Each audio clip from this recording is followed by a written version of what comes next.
এই যে রুটি করলাম। এবার দুধে আজকে জল দেওয়া হয়নি, সব বেশিরভাগ দুধটাই চা করা হয়ে গেছে, তো খাঁটি দুধ খেতে নেই। এখন এটা ভালো করে ফোটাবো। তো চা করেছি আর এই যে রুটি বানালাম।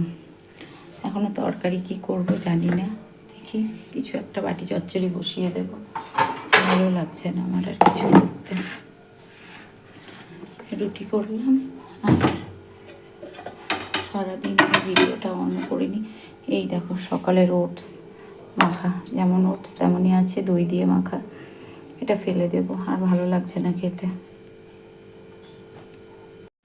হ্যালো বন্ধুরা, সারাদিন আমি কোনো ভিডিও করতে পারিনি। তো রুটি করলাম, দুধ জাল দেওয়া রুটি করা, তরকারি আলুর তরকারি কেটে বসিয়ে দিয়ে এসেছি। আর এখন হচ্ছে বাসন ছিল, বাসনগুলো ধুলাম। তো সারাদিন কেন ভিডিও করতে পারিনি সেটা বলছিলাম তোমাদেরকে। তো সেটা হচ্ছে আমার খুব কাছের মানুষ, খুব কাছের মানুষ, বন্ধু বলবো না দিদি বলবো কিছুই জানি না, দিদিই বলতাম, বন্ধু বলা চলে। আমরা যে কজন বসি 7-8 জন, তার মধ্যে আমাদের একটা বন্ধু আজকে আমাদের ছেড়ে চলে গেছে। পূর্ণিমাদির কথা তোমরা আমার ভিডিওতে আগেও পূর্ণিমাদিকে দেখেছো, অনেক ভিডিওতে দেখেছো। পূর্ণিমাদি কিছুদিন হলো অসুস্থ ছিল। কালকে রাত্রি 10টার সময় পূর্ণিমাদি মারা গেছে। আমাদের ছেড়ে পূর্ণিমাদি পাড়ি দিয়েছে। তো পূর্ণিমাদির এই সময় চলে যাওয়ার কথা ছিল না, এইভাবে চলে যাওয়ার কথা তো ছিলই না। যাই হোক, তো আজকে সারাটা দিন আমি কোনো ভিডিও করতে পারিনি, কোনো রান্না বান্না করতে পারিনি, কিচ্ছু করতে পারিনি। আমি যে তোমাদের সামনে কি বলবো, এত কথা বলি, আজকে আমার কি কথা বলবো সেটাই আমি বুঝতে পারছি না, যে তোমাদের সামনে আমি কি কথা বলবো।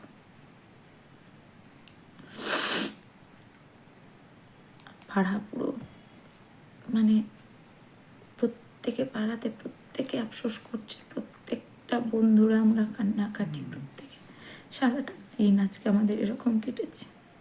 আমি, মালা, রীতাদি, টুটাইদি, কাকুলিদি, সীমা, আমরা যারা যারা বসি বন্ধুরা,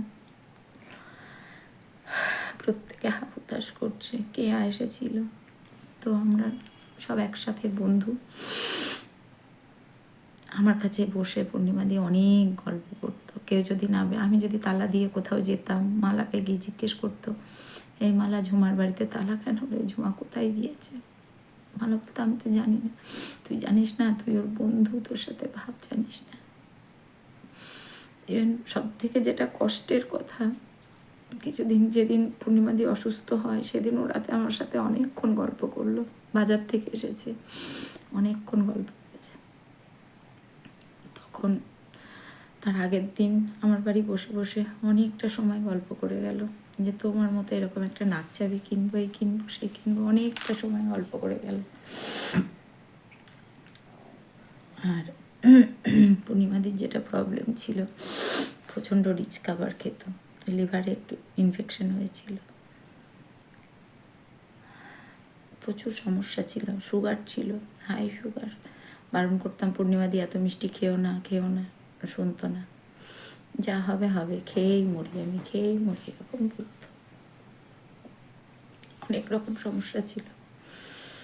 আর কোনো কথা হলে ফোন করতো, কখন নিমন্ত্রণ বাড়িতে যাবি, কখন খেতে যাবি, কি গিফট কিনলি, কি কিনবি, ফিস্ট কর, একদিন ফিস্ট কর। ওই একটু মানে উৎসাহ ছিল, এইসব দিকে উৎসাহী বেশি ছিল, একটু ফিস্ট করা, একটু সরস্বতী পুজো করা, সব দিক থেকে। তো আমি তো এই পাড়াতে এসেছি 7 বছর। আমার বিয়ের সময় পূর্ণিমা দিয়ে আমাদের বাড়িতে গিয়েছে, ভোজ খেয়েছে, নিমন্ত্রণ খেয়েছে। আমার শাশুড়ি, আমার ছেলের অন্নপ্রাশনে, আমাদের বাড়িতে কালী পুজোতে, আমার শাশুড়ি মা মারা গেছে তখন। পূর্ণিমাদির সাথে আমাদের অনেক দিনের সম্পর্ক। এটা কিছুতেই মেনে নিতে পারছি না যে পূর্ণিমাদি আমাদের মধ্যে নেই, মানতেই পারছি না। সারাটা দিন আজকে ওখানে ছিলাম।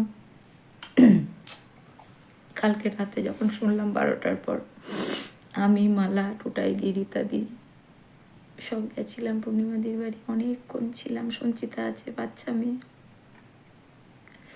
অনেকক্ষণ বসে থেকে আসলাম। আবার ভোরবেলা যখন শুনলাম পূর্ণিমাদিকে নিয়ে আসা হচ্ছে, তখন গিয়েছিলাম। গিয়ে আমি দেখতে পারিনি পূর্ণিমাদির মুখটা, সত্যি আমি দেখতে পারিনি, দেখা যাচ্ছিল না। রামু গিয়েছি, ওর ছেলে বলছে রামু যে বৌদি তুমি একটু আমার মাকে সাজিয়ে দিলে না। তোমার মাকে সাজানোর মতো ক্ষমতা আমাদের ছিল না গো।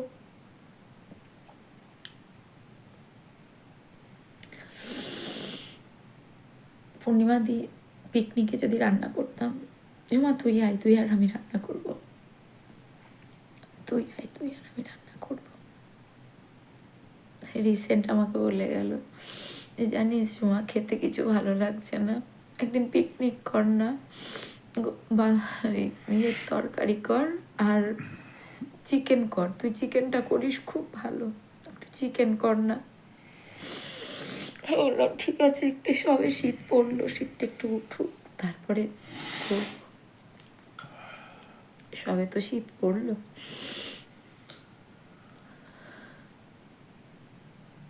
ও আর আমি দুজনে রান্না করতাম। কোথাও খেতে গেলে একসাথে আমি, পূর্ণিমা দি, সঞ্চিতা, পুচু একসাথে যেতাম। মন্ডল বাড়ির ঠাকুর দেখতে গেছি আমি, পূর্ণিমা দি, দাদা সঞ্চিতার টোটোতে করে গেছিলাম বেতায়ের মন্ডল বাড়ির ঠাকুর দেখতে। পূর্ণিমা দি খিচুড়ি খেতে ভালোবাসে, আমিও খিচুড়ি খেতে খুব ভালোবাসি। ওখানে খিচুড়ি প্রসাদ বিতরণ হচ্ছিল। পূর্ণিমা দি বলছে ঝুমা খাবি? আমি বলছি হ্যাঁ দিদি খাবো, চলো। আমি, সঞ্চিতা, দাদা একসাথে আমরা খিচুড়ি খেলাম, এখানে যেতাম একসাথে। আজকে পূর্ণিমা দিন নিয়েই আমরা ওইরকম একটা তরতাজা মানুষ চলে যাবে, প্রচুর লম্বা, 6 ফিটের কাছে লম্বা, সেই রকম স্বাস্থ্য, সেরকম মানুষ, ভাবা যাচ্ছে না। মানে পুরো পূর্ণিমা দি একসময় ভীষণ কষ্ট করেছে, খুব কষ্ট করে সংসার করেছে পূর্ণিমা দি। এখন ছেলেটা চাকরি করছে, সংসারটা উন্নতি হয়েছে, বৌমা, নাতনি, ভরা সংসার। এখন তো সংসার করবে, এখনই ওর একটু সুখের সময়। এখন আর পূর্ণিমা দি সুখটা সহ্য হলো না।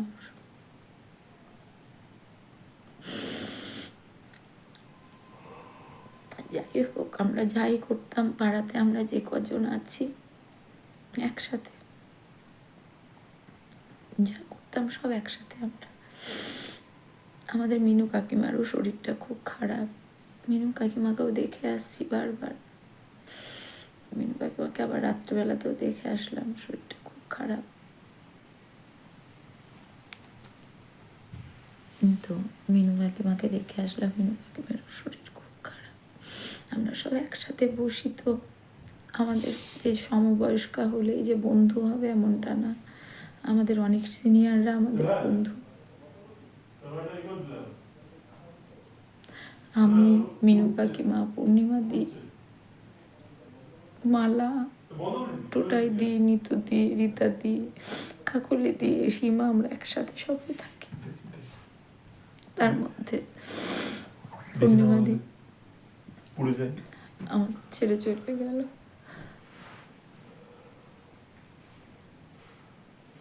কিছুতেই মুখ পালতো না, একটু বলতাম পূর্ণিমা দি একটু ইয়ে করো, শুনতো না। খেতে ভালোবাসতো স্পাইসি খাবার, খাসির মাংস, এগুলো ঝোল টোল এগুলো শুনতো না। মিষ্টি খেতে খুব ভালোবাসতো। এখন আর কি করা যাবে, তবে এটা মানতে পারছি না, কিছুতেই মানতে পারছি না। পূর্ণিমাদির মা আছে, বাবা আছে, শাশুড়ি আছে, একদম করতে পারছি না। আমি যে শাড়িটা পরতাম যদি একটু কম দামের শাড়িও পরতাম তাও পূর্ণিমাদি বলতো ঝুমা শাড়ি পরছে, কি সুন্দর লাগছে ঝুমাকে দেখতে, কি সুন্দর লাগছে দেখতে। আমাদের বাড়িতে এসে বসতো, গল্প করতো পূর্ণিমা দিয়ে, আমি অনেকক্ষণ বসে বসে গল্প করতাম। দাদা ফোন করতো, বাড়ি আসো নাকি? পূর্ণিমা দি বলতো হ্যাঁ যাচ্ছি যাচ্ছি।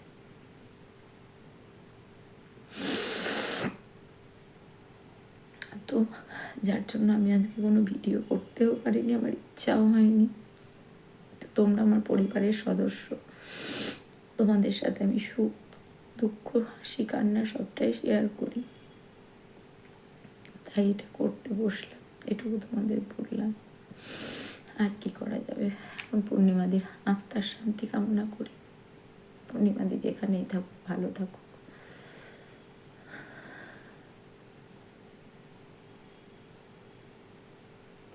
এটুকু ছাড়া আর কিছু করার নেই।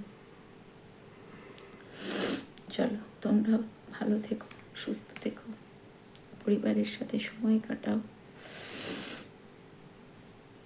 আর কখন কোথায় কার যাওয়ার সময় হয়ে যাবে বলা মুশকিল, কখন কাকে কোথায় টানবে ঈশ্বর, কখন কার ছুটির ঘন্টা বেজে যাবে বলা মুশকিল বন্ধু।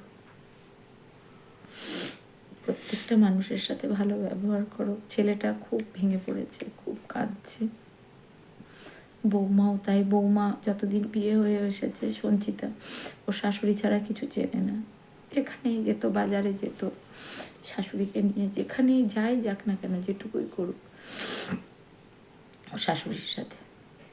খুবই ভালো মেয়ে। আবার রামও তাই, দাদাও তাই। তো চলো সকলে ভালো থেকো, সুস্থ থেকো। আজকের মতো আসি। তোমরাও একটু প্লিজ পূর্ণিমাদির আত্মার শান্তি কামনা করো। পূর্ণিমাদিকে আমার ভিডিওতে আমি আগে অনেক দেখিয়েছি। আমার প্রত্যেকটা পোস্টে আমরা পাড়ার সকলে একসাথে থাকি, পূর্ণিমাদি থাকে তার মধ্যে।